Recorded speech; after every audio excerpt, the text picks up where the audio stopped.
And we are live. Am I on? Mic's on. Okay, good. Tina O here from Tina O Life. This is 25 nights to close 50, and this is night 22. If you are tuning in to me and have been for the last little bit, you'll know that if it's night 22, then there's 3 more nights to the 25. And what happens in 3 nights? Christmas. So what else happens in 3 nights? It's my next birthday, my 51st birthday. I turn 51 on Christmas Day. Yes, I do. So here's the deal. Last year at this time, I did a 50 nights of stories called Voices from the Stones, collected pieces from the last, 50 years, I guess, but it's not like I've been writing since I was 2. Bunch of pieces that I'd written from probably like 20, probably 27, I guess 27 to 50. And I was taking stock of where I've been and the insights that grew me to 50. And now I am taking some time to close my 50th year consciously since I opened it so intentionally. As we get closer to 50, if you tuned in to last night's big one, and if you haven't tuned into last night's, like night 21, please do. Please do. It's actually, kind of, I think it's probably the most raw of the nights so far. But in last night's piece, I shared with you really what my body of work is coming to, where it's taking me. And I shared about it right in the middle of it. I talk about 3 timelines in my work, where I've been or where you've been, like, the story before, the story now, and the story where we're going. And yes, last night's piece was right smack in the middle of all of that. And I mentioned last night that as I get closer to 25 nights, the 25th night, I'm sharing the stuff that has been really the most foundational for me this year, or just kind of like the big explosive stuff that really, really, really changed things for me. And, it's kind of like if there was a movie that you could take with you on a desert island, if you're only allowed one movie, you're only allowed one food, if you're only allowed one whatever, what would it be? It's kind of like that. I feel like these last 5 nights these are the 5 things that I'm taking into the next 5 decades. Should I be blessed enough to live to 100? Should I be at the halfway point? Last night, I talked about I'm sorry, and I talked about that in connection to the work that I feel is the next big stone, big stepping stone, or big story stone in my life. That was a big one. Tonight, I want to talk about the mess. Man, I am so bringing mess into the next 5 decades. Being messy, being misunderstood, being a mess, being raw. And all of that being is going on anyway. So it's not like I'm saying, yeah, I'm bringing mess with me. Yeah, I'm bringing raw with me, because I'm going to be bringing mess and raw with me. The choice that I have is, am I going to let you into that? Or am I going to let me into that? Because raw and messy is happening anyway. Am I going to let myself go, holy shit, Overbury, you're a mess right now, and sit in it? Am I going to hold the mess? And I'm not just talking about not shaming, not blaming, not being, not about empathy and compassion. And all of those are great, awesome, beautiful things. They're like the bedspread on the bed, you know? But I mean, like actually be in the mess of it right now and with you at the same time. Not how to be with the mess, be a mess. Be a mess. And without even like having to package it up in something. One of my dear friends, Cindy Schreier, works for Fraser Academy, which is a school for kids with dyslexia. And what's so wicked about that school is they don't look at dyslexia like it's a learning limitation. And not to say that they don't address that it is limiting in the current paradigm of how we do stuff.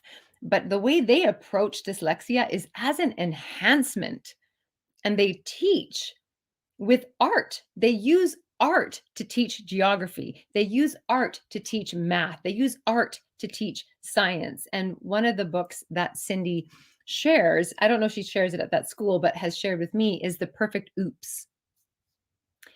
And it's all about the mistakes or the oops or the mess is the gold itself.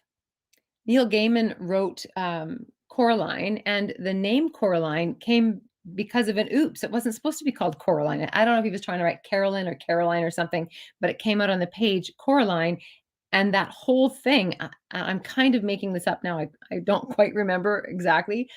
But given that that storyline is about the other mother, it's like the duality piece. Caroline, Coraline, again, I don't know, I'm making that up. But like that oops of getting that name wrong was an access point to what it became. So there's the productivity kind of the mess. There's that, like, oh, being a mess is an access point in. Okay, that's cool. We can like use that. Like, okay, there's a tip that you can use and I can use, and that's great. But like, so what? And if you've been watching my stuff for a while, like I'm so done with transactional life, transactional doing. Like if I do doing this for that, doing this so that, all of that stuff, like that's transactional thinking and doing. So even like looking at an oops or looking at a mess as a way in, as an access point, is still transactional thinking. It's not transformational.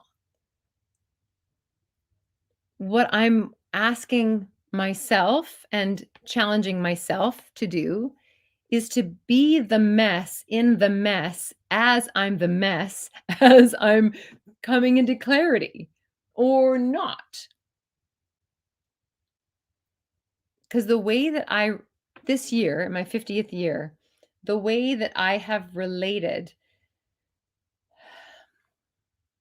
to almost all things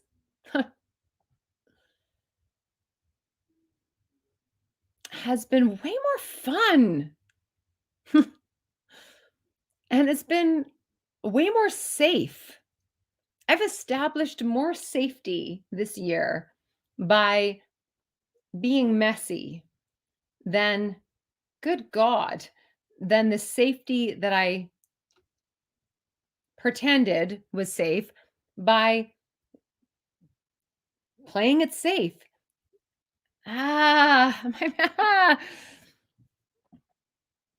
By learning how to show up, not flying by the seat of my pants, although there's an element of that. Not just going Mach 10 with my hair on fire, though there's an element of that. Not just trusting, but there's an element of that. But like showing up with all of my presence, all of my being, all of my knowledge, all of my skills, all of the big jewel box I have life that I can draw from, pull out little jewels all the time by showing up with all of that and being willing to go, I have no idea where these jewels are going to land. That has created more safety in my day-to-day living than anything else I have ever done.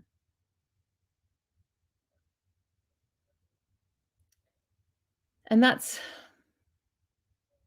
not to say that, like, I want to clarify that healing work isn't the same as safety work, although they do dovetail. So for example, in the decades of my life that I've been either in deep therapy or I've been in deep development or healing traumas and things like that, that does create safety, but a different way.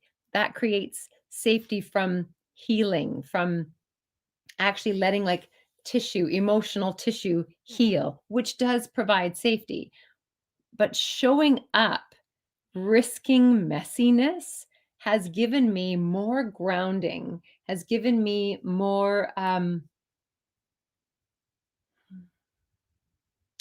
sure footing, more ready for anything than anything else I've done in my life.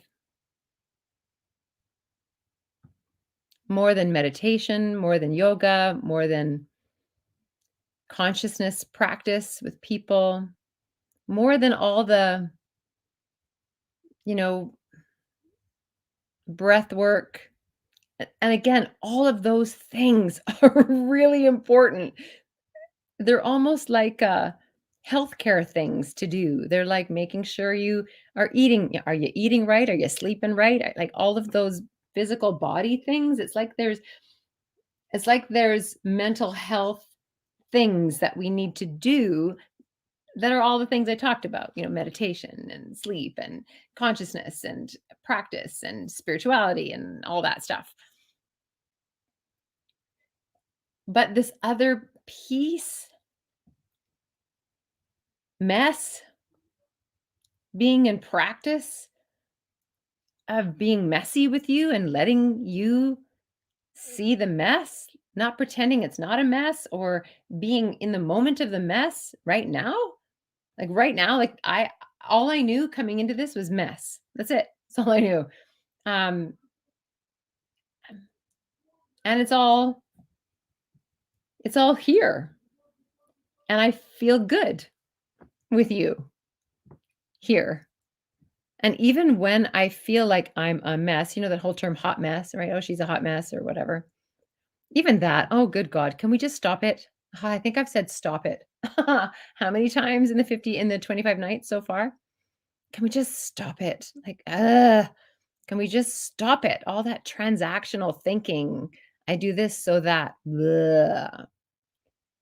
Nah, just bring that. Just bring that. You. Just bring this. You. You don't even have to allow it. Just bring it. Show up in that mess more and more and more because that has radically shifted my life. It's shifted my friendships. I f- I have friendships with people that, I mean, they saw me before. I have always been someone who, shared my vulnerability with people, but not my God, not my I'm losing my shit over here. Not my I haven't got a freaking clue where I'm going. Not my I don't know what's happening, but it's happening. You wanna come with me in the I don't know what's happening? Not that. And I think about the world that we're moving into where, the paradigms that have held us together are shaking because we are shaking them, and some things are just tired and crumbling for sure. I mean, there are pillars of our life, patriarchal pillars are crumbling because they're just not effective. And so they're not effective and they're dying out, right? And then we have other pillars that we're just going, okay, we're totally taking that one down. As we move into this place, God, if we can't hold the mess, we're not going to hold our relationships. If we can't hold the mess, we're not going to be sleeping well. So that's what I'm taking into my next 50 years. And I hope you can get it where I'm coming from. It's not to prepare. It's not to anything to feel better, to get through, to tell you this is how you get through a midlife crisis. This is how you deal with the insanity of parenting. This is how you deal with life-threatening diseases that you don't see coming. Like there's no to attached to this at all. It's I remember a therapist said to me once, and this is what it is. She said to me, and my husband at the time, She's like, "Okay, look, you're an asshole and you're an asshole. And can we just get on with it now?" Now, she didn't say it like that. Like, she wasn't the therapist going, "You're an asshole. You're an asshole. Can we just get on with it?" She was actually using it as a example, something that she had read before. And I loved it. It was like all of a sudden, I was like, guess what? I'm not more than an asshole. I'm just an asshole sometimes. Right. Or in this one, I'm not more than a mess. I'm not bettering my mess. I'm a mess. You're a mess. And can we just agree that we're all a mess? Not even have to call it a beautiful mess, a hot mess, just a mess. See me in my messiness. Let me see you in your messiness. And I'm going to love you.